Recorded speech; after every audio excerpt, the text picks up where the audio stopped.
acá está Juan José.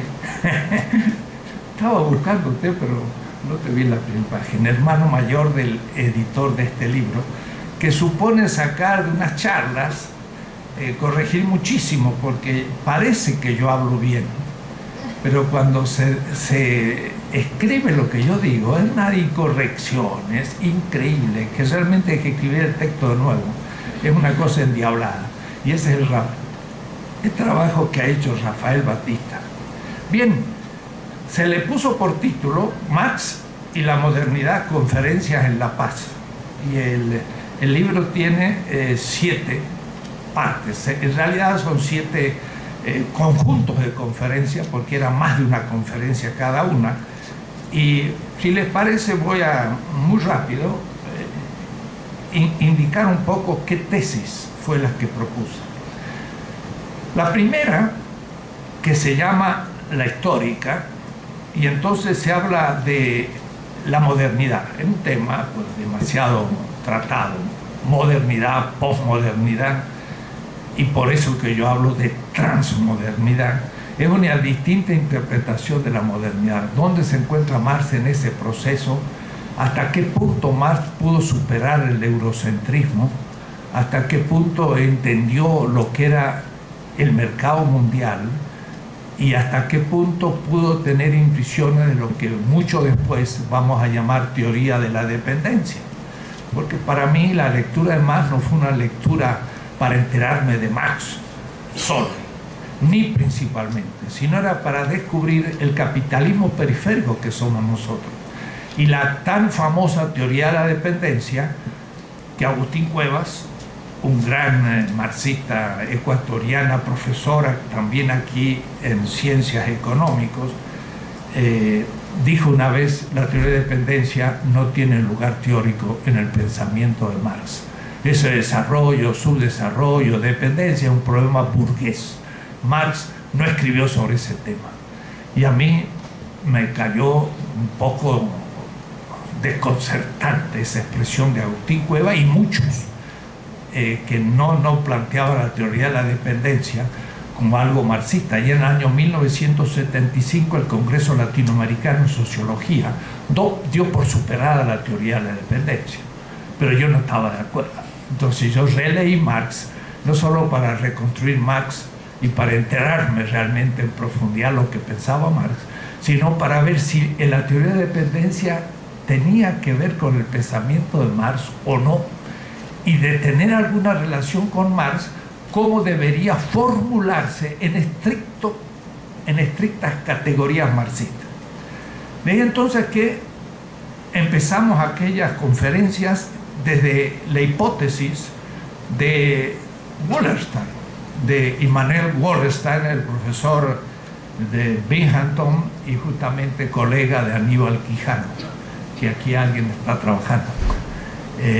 Aníbal Quijano siempre daba conferencias en Binghamton, tenía un semestre allá con Wallerstein, que sí que había un gran diálogo de Wallerstein con la teoría de la dependencia. Y cuando en 1974 Wallerstein plantea la hipótesis del imperio mundo primero y del sistema mundo, lo hace desde la teoría de la dependencia.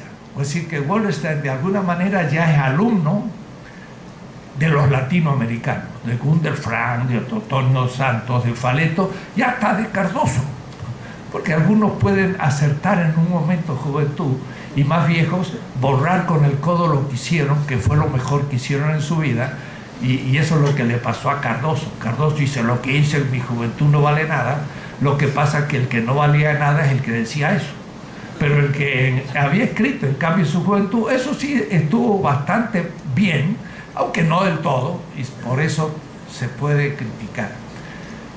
La teoría de Wallerstein, como digo, partía ya de plantear el tema de la economía en el mercado mundo, en el mundo.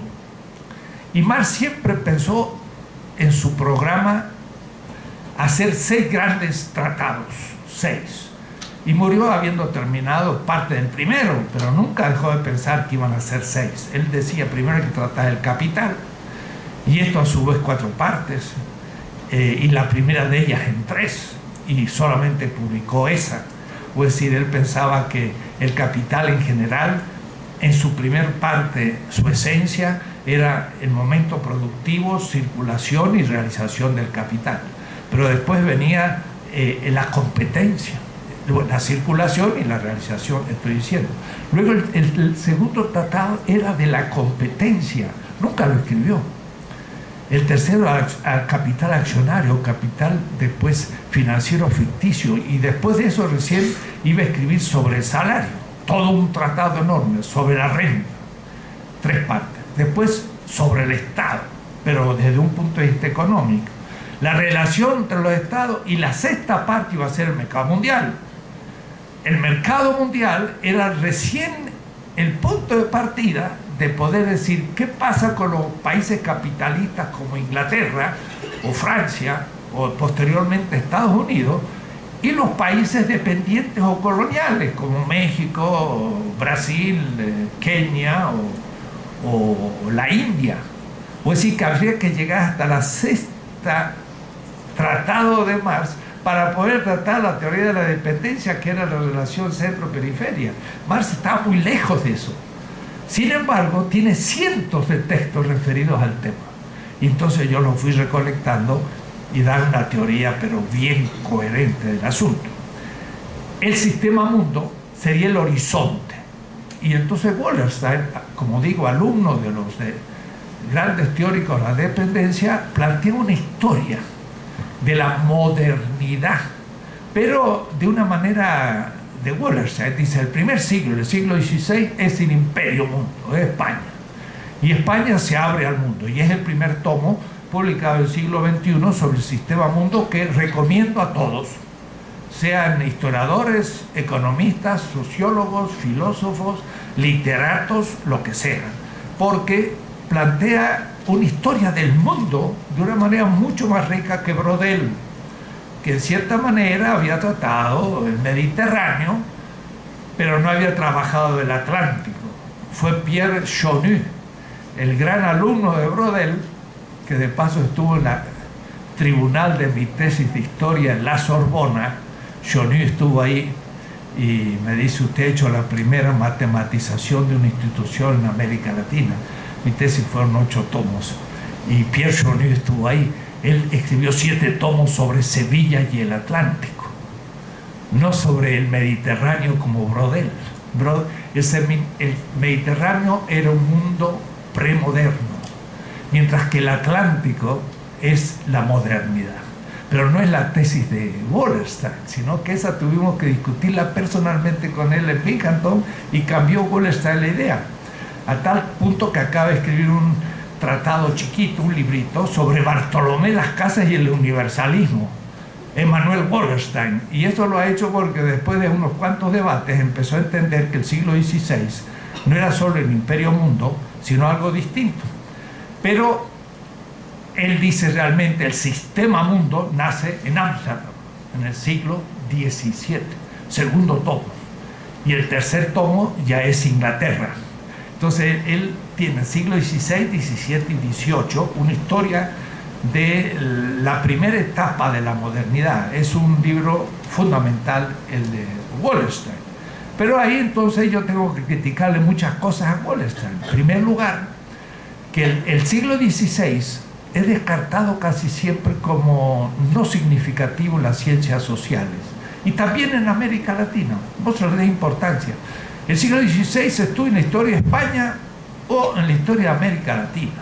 Pero en la historia moderna, Renacimiento, Reforma, Ilustración, del Renacimiento se va a Francia y de ahí a Inglaterra, y España no cuenta. España era franquista desde el siglo XVI,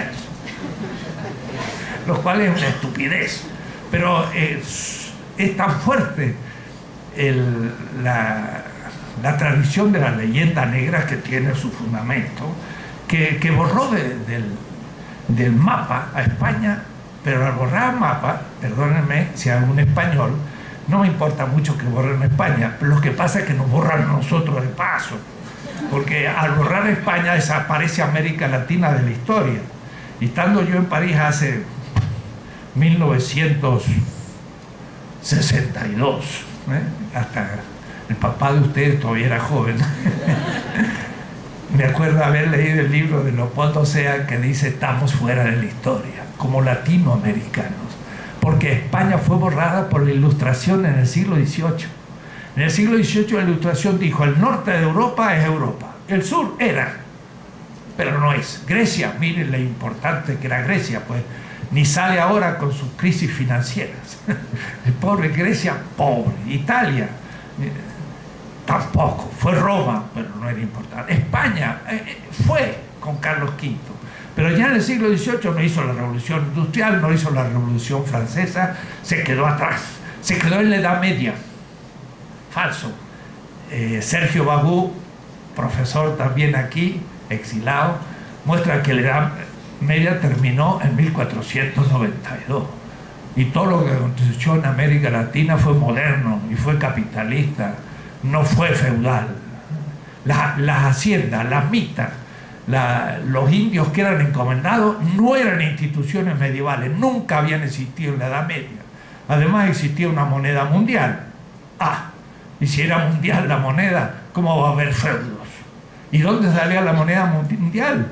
De Zacatecas y de Potosí. Nosotros fuimos los que producimos la moneda mundial. Nunca fue esto Edad Media.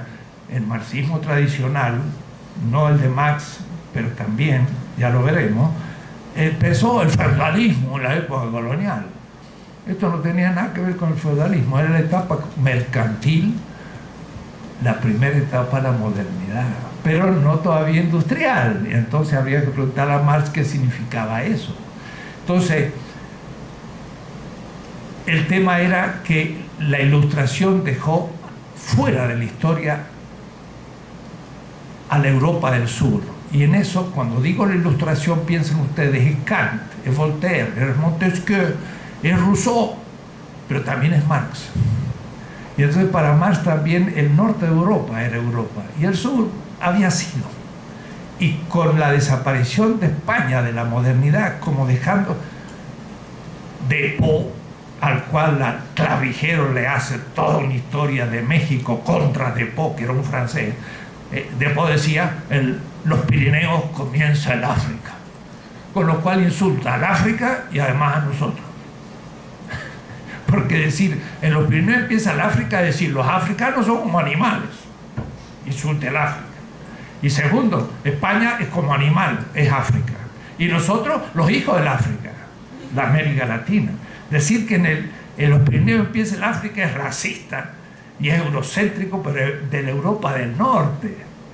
Y entonces, si nosotros no destruimos esa visión de las cosas, desaparecemos de la historia, como hemos desaparecido.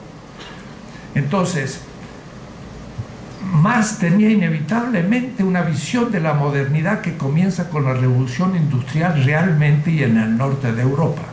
Y es también la de Wallerstein, porque Wallerstein dice que en la Ilustración comienza la modernidad.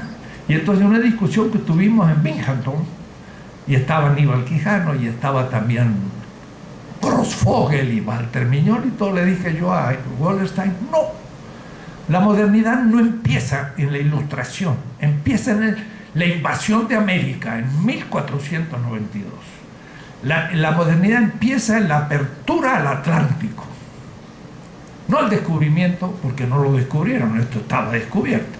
Ni siquiera con la invasión de América empieza la modernidad. Empieza con el descubrimiento del Atlántico. Y la Europa enclaustrada en el mundo otomano por España, el país más avanzado del siglo XVI, de Europa entera, filosófica, literaria, económica y todo. Estamos en el siglo XVI, no estamos en el siglo XX.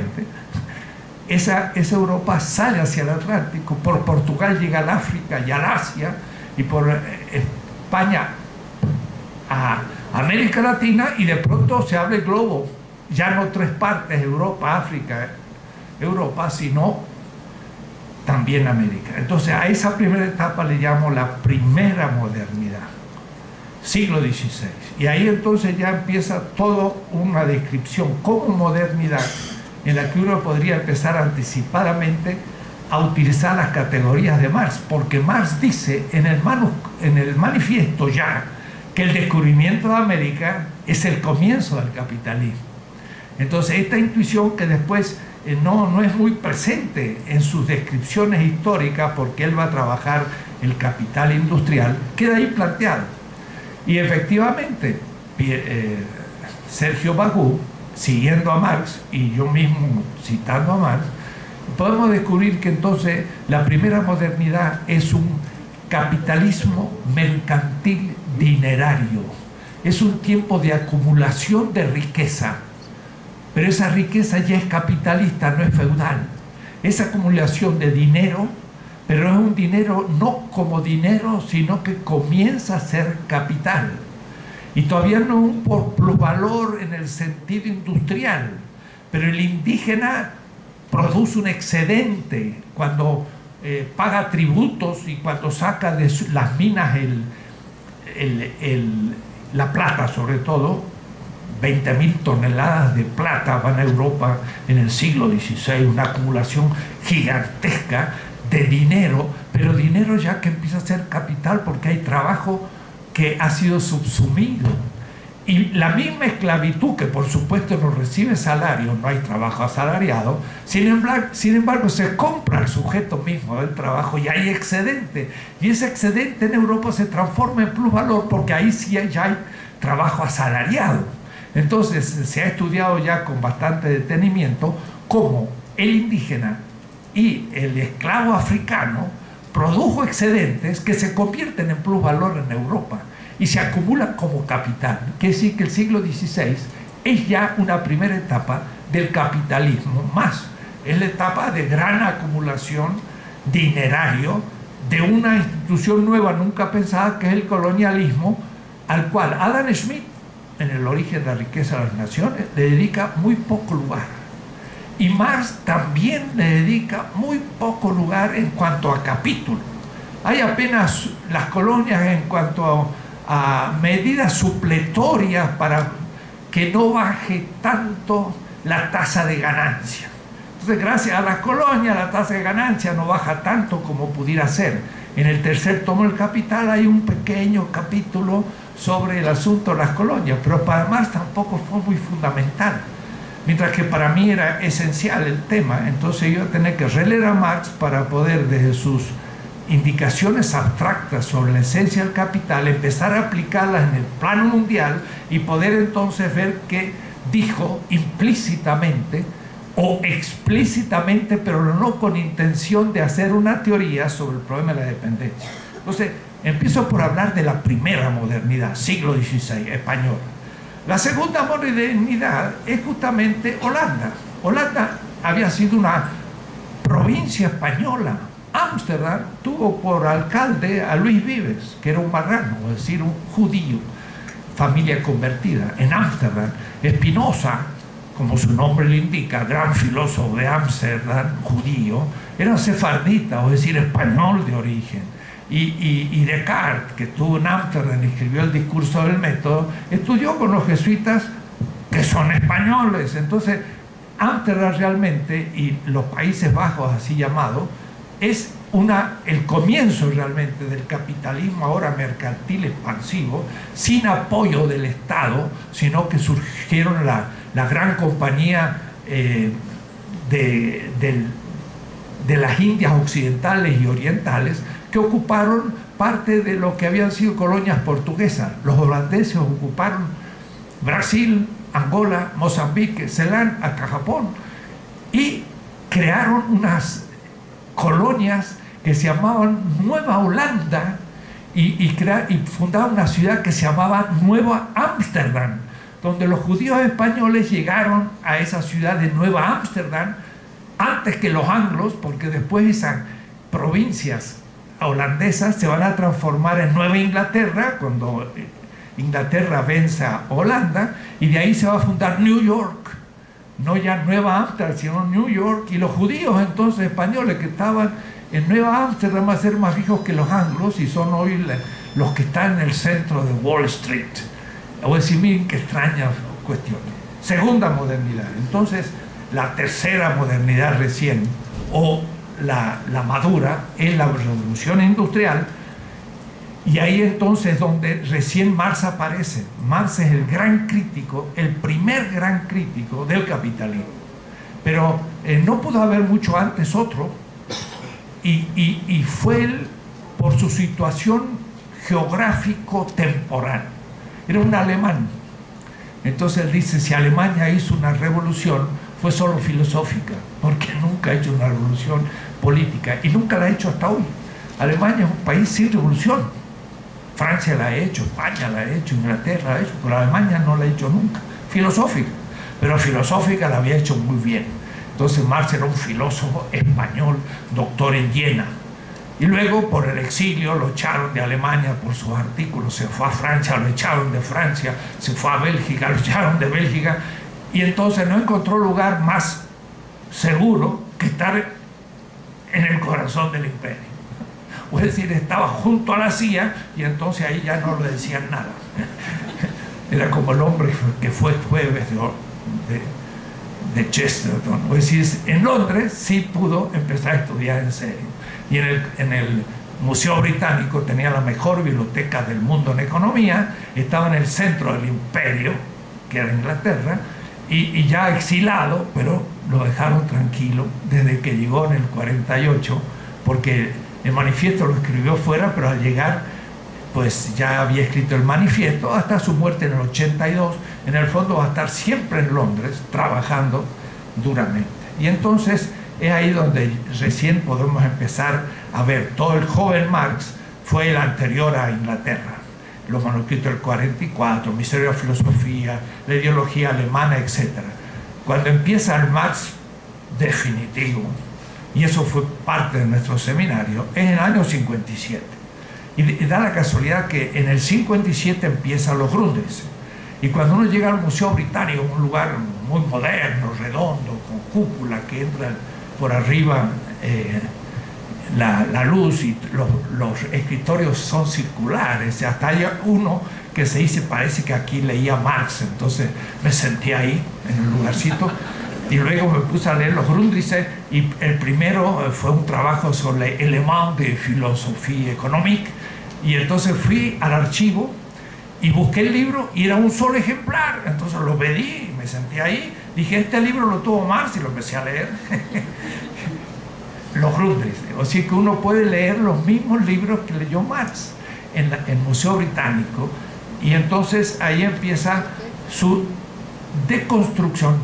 Por eso no había habido posibilidad antes que Marx de una crítica. Primero, muy formado filosóficamente y hegeliano, que era el gran filósofo del momento, que la dialéctica, pero además estaba en el centro del imperio con la mejor biblioteca económica del mundo, y en su casa tenía una muy buena biblioteca de más de 6.000 ejemplares de la gente que le iba regalando, porque Marx fue siempre muy pobre, y sacaba muchos apuntes, y esos 120 cuadernos de apuntes se están editando, todavía no se han terminado de editar. Cuando yo estaba en el archivo de Sloterdijk, en Ámsterdam, donde están los originales de las obras de Marx, y después en el marxista-leninista en Berlín, en la DDR, en 1980-82, en Alexanderplatz, a unos 500 metros, 5 pisos, el Instituto Marxista-Leninista, ahí donde están los editores de Marx, del alemán,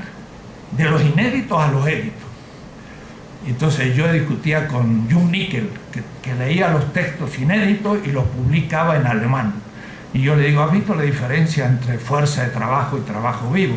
Sí, pero ¿has visto cómo el trabajo vivo crea plusvalor? Ah, no lo habíamos visto. Y discutiendo así con un editor de Marx, pero de estos que leen los manuscritos y lo editan en alemán. Puede decir que la gente que más sabe de Marx en el mundo, tanto hablábamos entre un café y otro, que me dije, vente, vamos a charlar un poco más. Y en el quinto piso del marxista-leninista, 1985, nos reunimos con el vicepresidente del marxista-leninista de la época dura, de la época ortodoxa, de la Alemania comunista, los editores, 7, con la obra de Marx en alemán, y empezamos una discusión, y los convencí de 2 o 3 cosas que nunca habían pensado. Entonces yo me dije, hacha, parece que en el seminario de la UNAM hemos llegado al fondo, sabemos más que los que editan Marx. Más que los que editan Marx.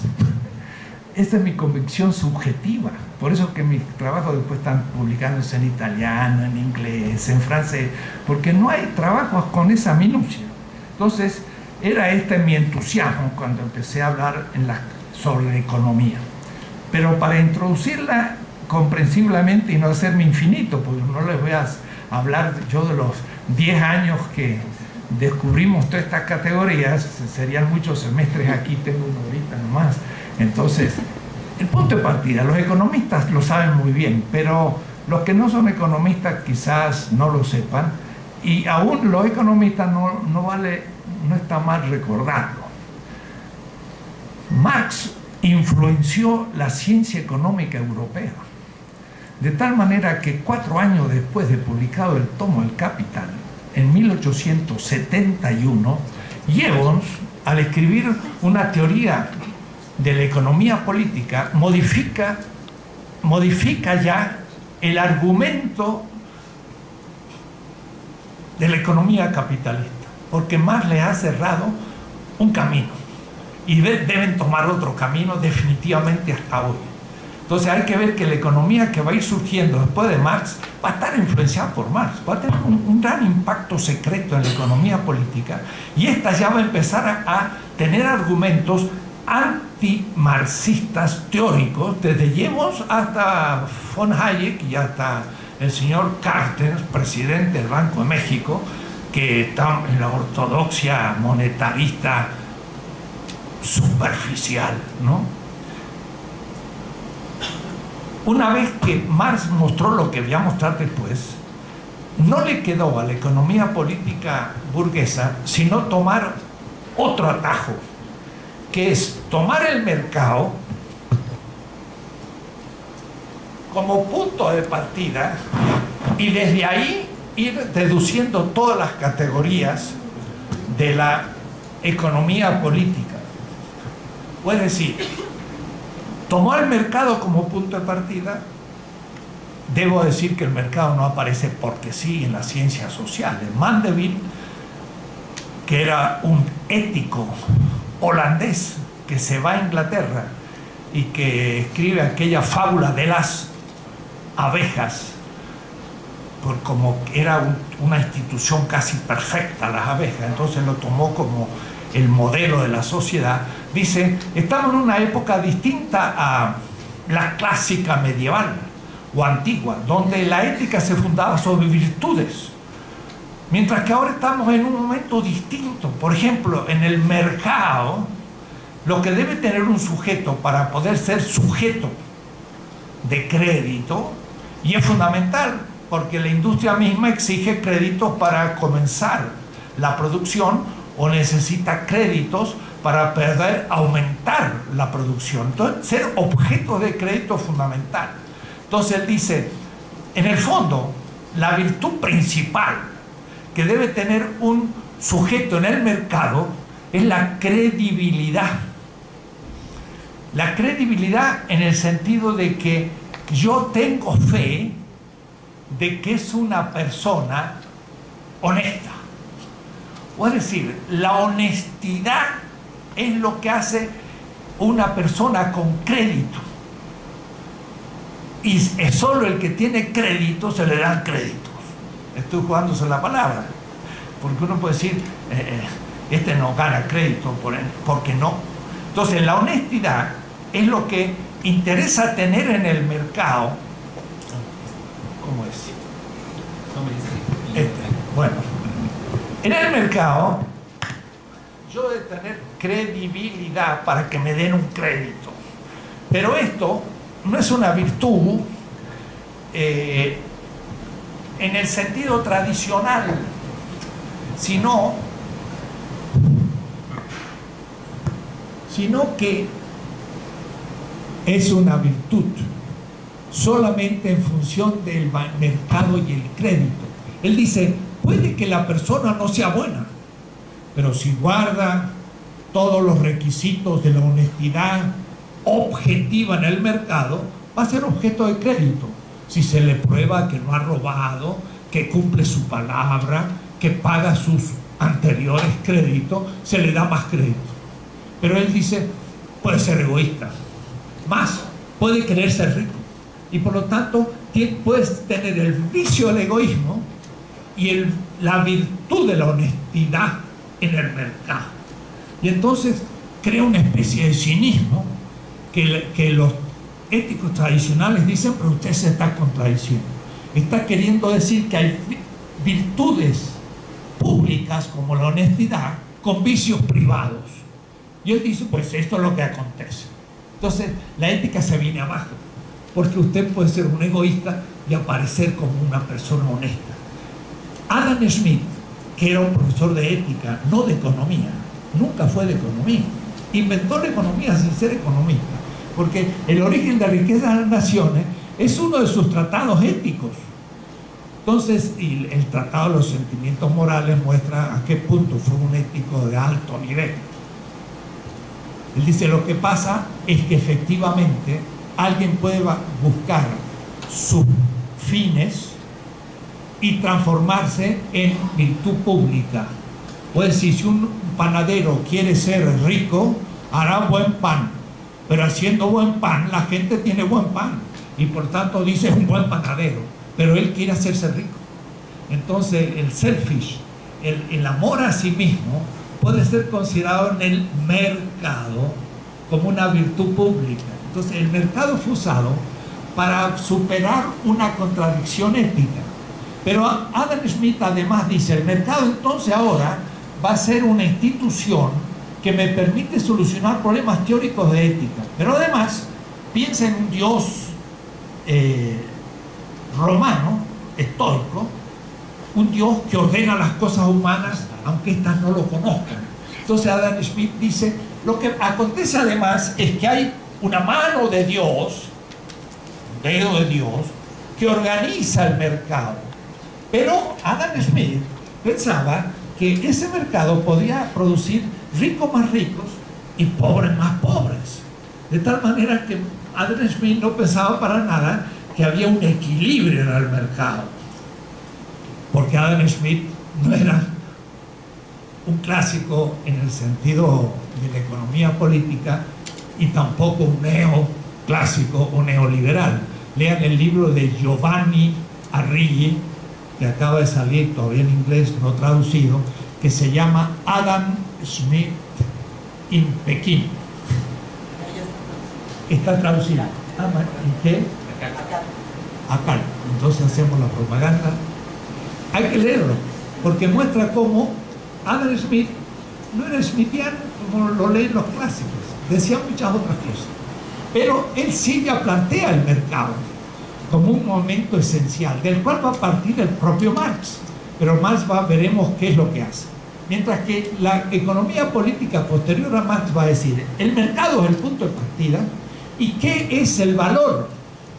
Entonces Gibbons va a decir, el valor en el fondo es el deseo, la preferencia, que la necesidad se le va a llamar preferencia.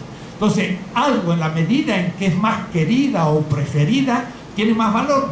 Si nadie lo quiere comprar, se desvaloriza y por último se pierde o aniquila, porque lo que constituye el valor de la mercancía en el mercado es la subjetividad del comprador, y entonces el sujeto es el comprador y la mercancía tiene valor en tanto que es querida, pero más preferida.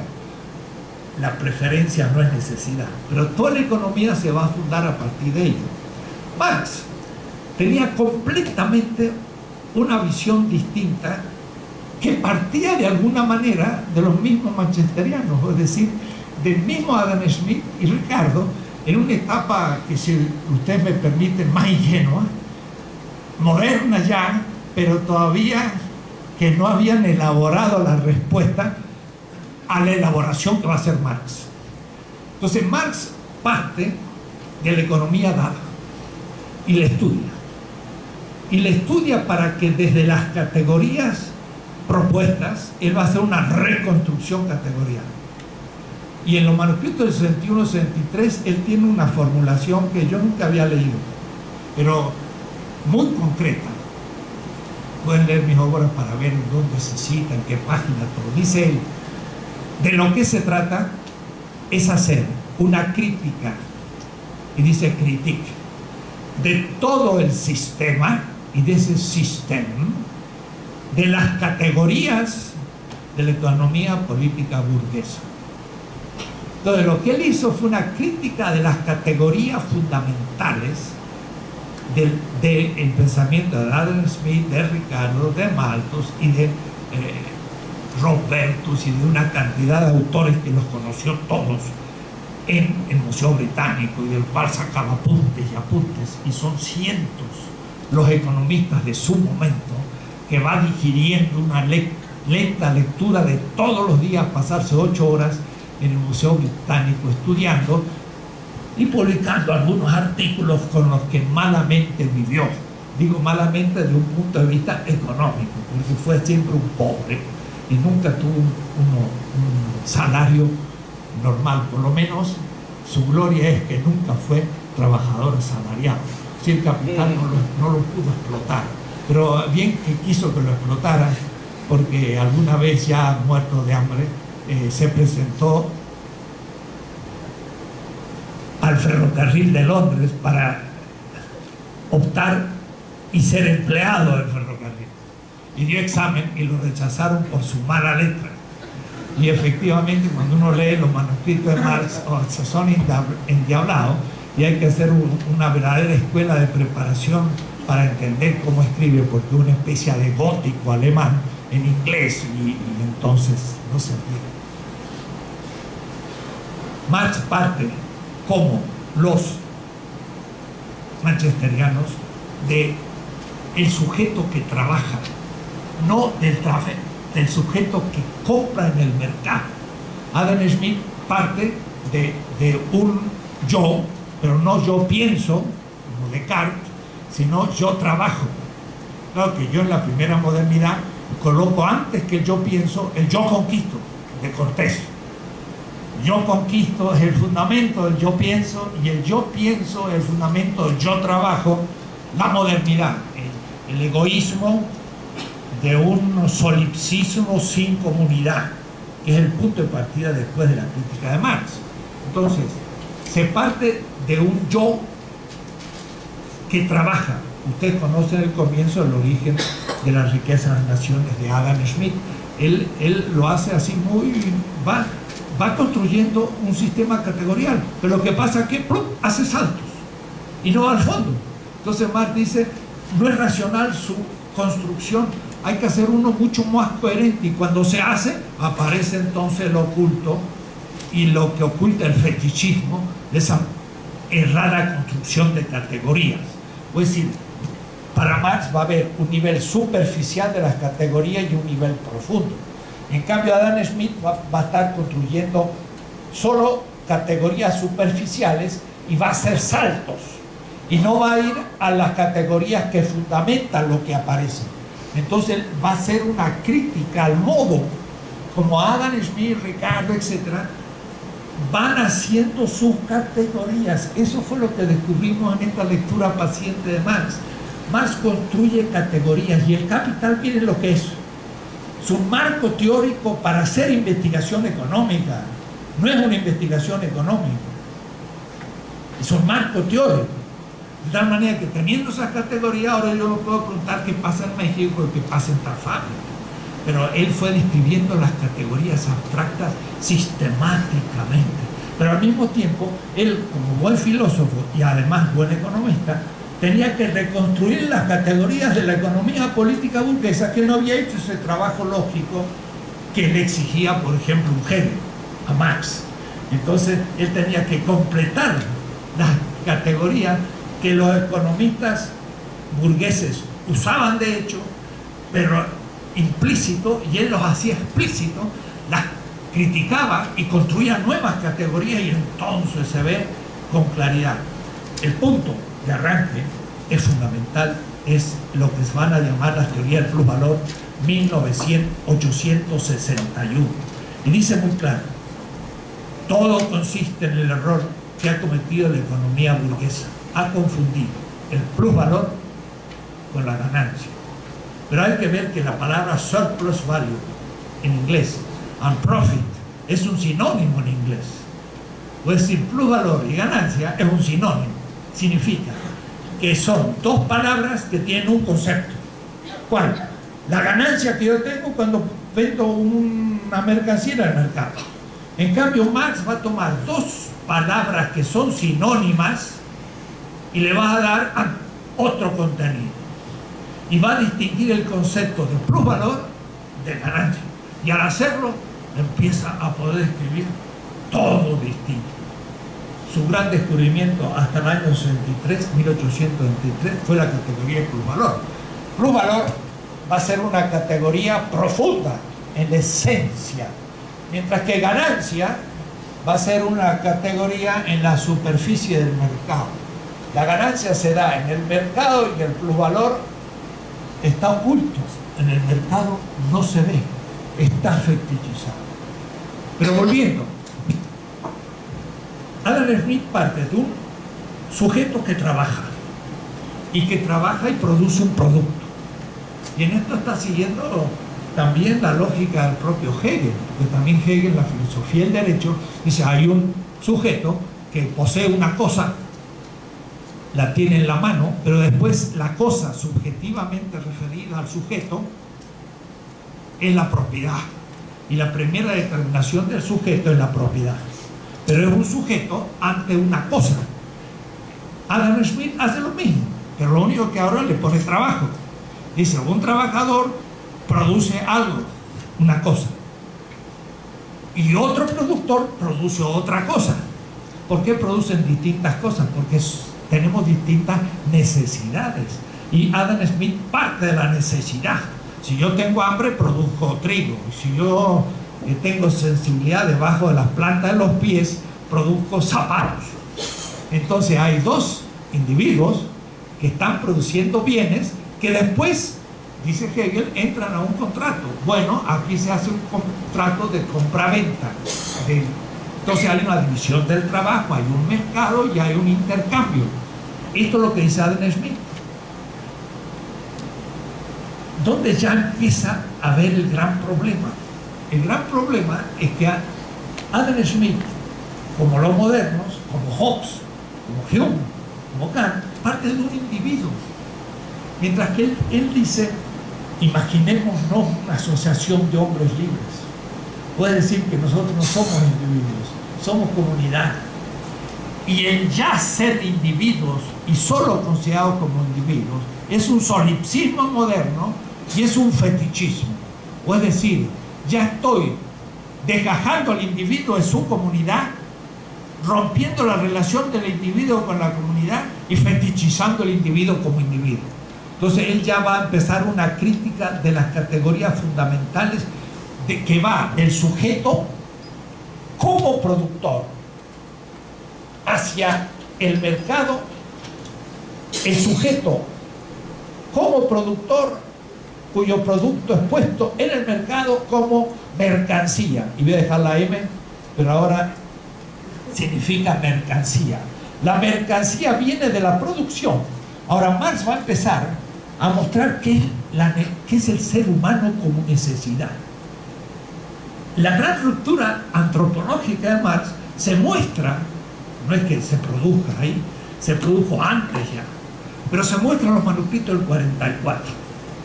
Porque él dice: el ser humano no es un ser cognoscente solo, es ante todo un ser necesitante. Y entonces explica al sujeto desde sus necesidades. ¿Por qué? Porque es un sujeto vivo. Y esto a Adam Smith se le escapó. Y además comunitario.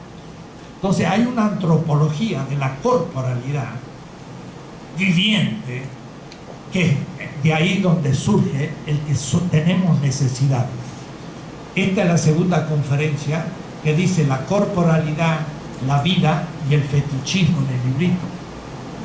Más parte de una antropología distinta, porque no es una antropología liberal en política, no es Locke, no es Hume, no es Kant, sino que es algo de Hegel, pero una transformación. Hay una comunidad de vivientes y estas comunidades vivientes tienen necesidades, porque tengo necesidades y cuando no encuentro la satisfactoria en el medio, tengo que producir. Y la producción, gracias al trabajo de un satisfactor, que es un producto, cumple una necesidad. Y el fundamento de la economía es la vida humana comunitaria como necesidad. Eso es lo que se va a olvidar completamente en la economía hasta hoy, después de Marx. Y Marx vuelve a estar presente hoy ante el hambre de la humanidad y la destrucción de la naturaleza. Porque cuando hablo de vida, el ser humano es viviente, por eso tiene necesidad, pero también la vida de toda la tierra es su condición de posibilidad. Y en la medida en que ecológicamente destruyamos la vida, estamos destruyendo las condiciones de posibilidad de la corporalidad humana viviente. El problema ecológico es una condición de posibilidad, y ahí Marx toca el punto central que hoy estamos enfrentados. Quiere decir que hay que ir al origen del pensamiento de Marx para entender, y de ahí entonces somos vivientes, tenemos necesidades, encontramos en la naturaleza satisfactores y entonces los consumimos, y el consumo de los satisfactores pues se cumple como felicidad, como realización, y en ese caso es la no la autoproducción, sería la autoconsecución de los recolectores y cazadores que encontraban en el medio los productos. Pero entrados ya al neolítico y faltándonos los satisfactores, debimos comenzar a producirlos. ¿Qué significa valor de cambio? Y entonces ahí Marx vuelve a empezarse a diferenciar del propio Adam Smith, porque el valor de cambio es algo que agrega el sujeto al producto, porque el producto va a tener tres determinaciones para Marx. Primero, va a tener como condición de posibilidad de su intercambio el tener un valor de uso, o decir, utilidad. Pero después el producto va a ser producido para el mercado. Entonces va a tener el producto también en la finalidad de la intercambiabilidad. Y él lo usa en alemán. Umtauschbarkeit, palabra no muy castellana. Yo produzco el zapato no para ponérmelo, sino para vender mis zapatos y comprar la harina del campesino. Entonces ya lo produzco para intercambiar mi producto, y eso es la intercambiabilidad. Pero la tercera y más importante de las determinaciones es que el producto ha sido producido, y ahí no tenemos palabras para denominar eso. Él dice el producto como producto. Yo le llamo la productualidad del producto. La utilidad es el estar referido a la utilidad. La intercambiabilidad está referido a un comprador o vendedor. Y la productualidad es el hecho de haber sido producido por el trabajo humano. La naturaleza y el ser humano no tienen valor de cambio. Un campo no tiene valor. Entonces, ¿qué es lo que pago cuando compro un campo? Usted paga el trabajo objetivado en el campo y el monopolio que va a poder tener de su explotación, pero el campo es gratis. ¿Por qué? Porque usted no lo ha producido, que yo sepa, ¿no? La tierra no la hemos producido, ni la naturaleza, sino que estaba dada. Y también el ser humano. Por eso que el ser humano y la naturaleza no tienen valor. Y la vida tampoco. Muchos autores dicen el valor de la vida. No, señores, la vida es el que pone el valor a todos los valores, pero ella no tiene valor porque es la creadora del valor. Marx lo dice muy claro: el trabajo vivo no tiene valor. ¿El salario lo paga el trabajo? No, paga la fuerza del trabajo, que no es lo mismo que el trabajo vivo, que no se puede pagar porque es el productor, o mejor, el creador del valor. Entonces, no se imaginen ustedes cuántas precisiones se pudieron dar. Yo no tengo tanto tiempo, 10 minutos más. Digo yo porque nos quedamos acá todo el día, pero estoy en la segunda conferencia. Pero esto es una incitación a que la sigan leyendo. Voy a decir, después de esto, entonces recién empiezo a mostrar qué es lo que hizo los grupos. Dice, cómo fue que en noviembre de 1857, y yo voy siguiendo a Marx mes por mes, a veces aproximado, de septiembre a diciembre de tal año escribió tales páginas del manuscrito tal, y otro tal, y así se va viendo la cronología. Marx descubre de pronto que el producto tiene más valor al momento de venderse que los costos que el capitalista invirtió al origen del proceso de producción. Entonces dice, aquí surgió algo nuevo. Entonces, eso nuevo que surge, él le va a llamar plusvalor, pero es interesante cómo lo descubre. Y entonces ahí sí que tengo que referirme a los Grundrisse. Él dice, abstractamente, el momento primero de confrontación entre el trabajo y el dinero, hay un sujeto de trabajo y un sujeto de dinero que se enfrentan. Cuidado, dinero y todavía no capital, porque estamos en un nivel abstracto de categorías. Sería en el momento una acumulación originaria donde el dinero es todavía dinero y no es capital, y el trabajo todavía no es trabajo asalariado. Es un límite lógico, categorial y no histórico. Capital no es histórico. Marx no hace una descripción de la historia, hace una descripción de las categorías abstractas. Dice, Proudhon se equivoca queriendo hacer solo la historia.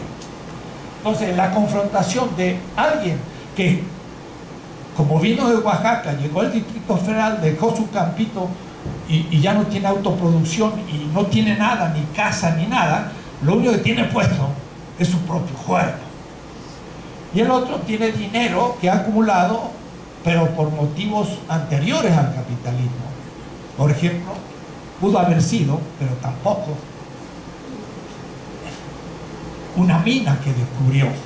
Pero lo que pasa es que aún obtener la plata de la mina ya es un trabajo. Y si lo hizo el patrón mismo o el que lo descubrió, podríamos decir que hubiera hipotéticamente un dinero como dinero. Entonces ahí hay el intercambio primero. Y ese para mí es el momento más genial del descubrimiento de Marx. Porque entonces el sujeto de trabajo dice negativamente no tiene nada, está desnudo. No puede vender ni su campo, ni su casa, ni su ropa, está desnudo. ¿Qué es? Es un pauper. Es un pobre. Y entonces miren, teóricamente eso es fundamental para la política, porque antes de ser clase pobre, porque ser pobre es la condición absoluta para poder ser clase. Van a ver, y lo pone en latín, pauper ante festum, pobre antes de la fiesta. ¿De quién? Del capital, que se lo va a comer como un plato de un festín. Porque está el pauper ante festum, antes de la fiesta, y el pobre después de la fiesta, como el que escupe el hueso después de comer la fruta y es un desempleado. Ese es el pauper post festum. Entonces, de pronto el pobre deviene una categoría marxista. Si alguien dice primero los pobres, es marxista. Y si alguien dijera primero la lucha de clases, no lo es tanto. ¿Quién hubiese dicho? Porque cuando este vende negativamente dice un pobre, no tiene nada que vender. ¿Qué va a vender? Su cuerpo. Va a vender su cuerpo durante 12 horas y le van a pagar dinero. Yo digo, es como la prostitución o los transvestis o lo que sea. O es decir, vendo mi cuerpo por dinero para cumplir el deseo del otro, no erótico, sino de la usura, pero es un deseo. Y el otro usa mi cuerpo. Entonces yo soy subsumido en una totalidad. Y el otro me paga con su dinero mi trabajo y ahora aparece el salario. Pero él mismo dice, pero ese que es pobre es la fuente creadora de la nada del todo el capital. Y usa la palabra fuente creadora de la nada del capital. Esa formulación la discutí en el marxista-leninista con los editores de Marx y me dijeron, nunca lo habíamos observado. Es un pequeño descubrimiento en la UNAM. En el tiempo de trabajo necesario, el trabajador reproduce el valor del salario. Pero en el plus tiempo, del plus trabajo, como no le han pagado nada para eso, crea de la nada del capital el plus valor. Y cuando Marx habla del plus valor, habla de creación, no producción. Es una palabra que para un filósofo como yo dice muchísimas cosas, porque lo emparenta a una filosofía semita del cual Marx era miembro. Creación de la nada. ¿Quién hubiera dicho que Marx usa esta categoría? Nunca la pensó el marxismo tradicional, nunca. ¿Por qué? Porque no leyeron Marx con microscopio. Marx dice en la quinta redacción del Capital, capítulo 2, el capitalista encuentra en el mercado una mercancía muy especial, que es fuente creadora de valor. Schäferische Quelles des Wertes. Fuente creadora de valor. No dice fundamento de la producción, sino fuente. Bueno, esto yo lo desarrollo capítulos enteros. Mi colega, como yo siempre digo, Jorge Veraza, me critica por la categoría de exterioridad. Lo que pasa es que Jorge Veraza es un economista, pero no es filósofo, y Marx también era filósofo. Y Marx conocía muy bien Hegel. Y para Hegel el fundamento de la totalidad es el ser. Pero para Schelling, más allá del fundamento está la fuente, y la fuente es la que crea el ser. Entonces hay toda una disputa filosófica que hay que ser filósofo para entenderla, porque Marx era filósofo, ¿no? Y yo creo que lo entiendo, pero no muchos que leen a Marx desde la sociología y la economía solo. Marx era mucho más que eso. Entonces hay cosas preciosas, nuevas, distintas, que significan el concepto de subsunción, que significa nada menos que eso. Lo que está afuera se mete dentro, porque el trabajo vivo antes del capital estaba fuera del capital, porque ni capital había. Y cuando es subsumido, eso viene en alemán de la palabra subsunción, que es latina de origen, pero en alemán se dice Aufhebung. Y la Aufhebung es la categoría más hegeliana posible del mundo. Es meter dentro lo que está afuera.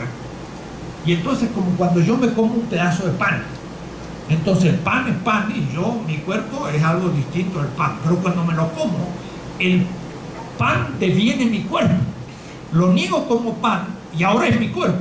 Eso es justamente el concepto de Aufhebung. Niega y construye una novedad. Lo traducen a veces como negación, otras veces transmutación. No, hay que traducirlo por subsunción y entender lo que significa. ¿Qué significa? El trabajo vivo, que no era capital, al ser subsumido en el proceso de trabajo, ahora es una determinación del capital. Y nada menos que es la que produce el plusvalor. Pero lo produce no simplemente reproduciendo su salario, porque el salario es igual al consumo de la fuerza de trabajo. Pero entonces, ¿de dónde sale el plusvalor? Si simplemente reproduce el valor del salario, le pago 5 y produce 5, y la ganancia, no, le pago 5, pero produce 8. Y el 3 de plusvalor, ¿de dónde lo sacó? El capital no lo puso, era nada de capital. Lo puso la subjetividad del trabajador y por lo tanto fue robado. Unbezahlte, dice Marx, no pagado. Y es desde el no pagado que todo el capital se va acumulando. Y ahí está la falta ética del capital para el ético, y ahí está el fetiche del plusvalor. Porque yo decía, al nivel profundo es el plusvalor y al nivel superficial es la ganancia. Pero si no descubro el plusvalor, no sé lo que aparece como ganancia. Y entonces se fetichiza y el capitalista dice, la ganancia sale porque yo soy el empresario y se paga mi trabajo. Mire, si le vamos a pagar su trabajo, le pagamos un salario. Y ese salario, no veo de dónde salga, sino del capital, que es que usted también tiene que producir un excedente y de dónde sale. Entonces no estamos hablando de la ganancia que puede producir un salario del empresario. No, lo que pasa es que el capital gana al final más de lo que puso. Y entonces esa categoría es fundamental. El librito de Martha Harney, que es tan famoso, de los elementos fundamentales, no a el plusvalor. Y tampoco Althusser en Pulir Capital, para leer el Capital. Cuando yo me puse a leer Althusser dije, este ya ni el Capital leyó. Y sin embargo, generaciones estudiaron esos libros y no eran marxistas, porque no hablan del plusvalor, porque Marx es el descubridor del plusvalor. Y después del precio de producción, que es otra categoría del 61-63 fundamental, en torno al cual van a rondar todos los precios de oferta y demanda, y por último el precio final del tomo 3. Pero no fueron tantas categorías las teóricas que Marx descubrió. Termino diciendo, hay que saber muy bien lo que Marx hizo para no tener miedo de saber lo que no hizo. Porque algunos creen que hizo todo y también todo lo válido para el siglo XXI. No se puede hacer en el siglo XIX algo válido para el siglo XXI. En el siglo XXI hay que continuar el mismo discurso, como Marx no pudo hacerlo porque vivió en el siglo XIX. No es un libro sagrado como el Corán, que uno puede decir Dios lo revela y yo lo voy a interpretar todos los siglos. Está bien, eso para un creyente, pero no para un científico. Marx descubrió hasta 1860, 70 lo que aconteció en Europa capitalista y dio una respuesta. Pero después vino el fenómeno del imperialismo y después la Segunda Guerra Mundial, de la transnacionalización del capital industrial y después de eso las crisis financieras. Entonces necesitamos oponernos, no a Adam Smith, a Ricardo y Malthus. Ahora es desde Jevons hasta von Hayek, y entonces ellos nos van a decir, sí, el mercado produce un equilibrio, toda la economía, equilibrio, y ese equilibrio hay que mantenerlo con una competencia y acercándonos a la competencia perfecta, y todo lo que impida la competencia perfecta es monopolio, y hasta un sindicato es monopolio, porque exige que se aumenten los salarios. Hay que dejar que los salarios fluctúen en el mercado y este tiene que determinarlos. Imposible, porque el salario no puede fluctuar hasta cero, y si fuera cero el obrero se muere. Pero si no puede fluctuar hasta cero, se viene abajo toda la teoría de la competencia perfecta y también del equilibrio del mercado. El mercado produce inevitablemente siempre desigualdad, y por eso es necesario políticamente intervención del Estado. ¿Con planificación total? No, pero con una planificación estratégica. Quiere decir entonces que Marx sigue valiendo, porque nos muestra cómo la economía no se puede plantear desde los deseos y preferencias del comprador, sino se deben plantear desde las necesidades de la humanidad productora, y por eso entonces es necesario que haya una redistribución con algún tipo de justicia que evite la pobreza, y eso es inevitable, que exige una intervención racional, planificada del Estado, que no va a ser el socialismo real, porque ahí también se cometieron excesos para el otro lado, y además con hipótesis que por desgracia no eran las de Marx. El aumento de la tasa de producción fue un poco la racionalidad del capitalismo real, y no también el consumo del productor mismo.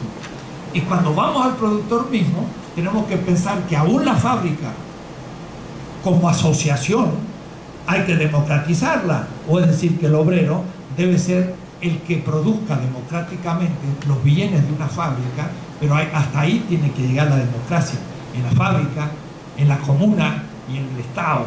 Y entonces todas estas cosas en la política no pudo verla el socialismo real, y más tampoco porque estaba antes que la revolución.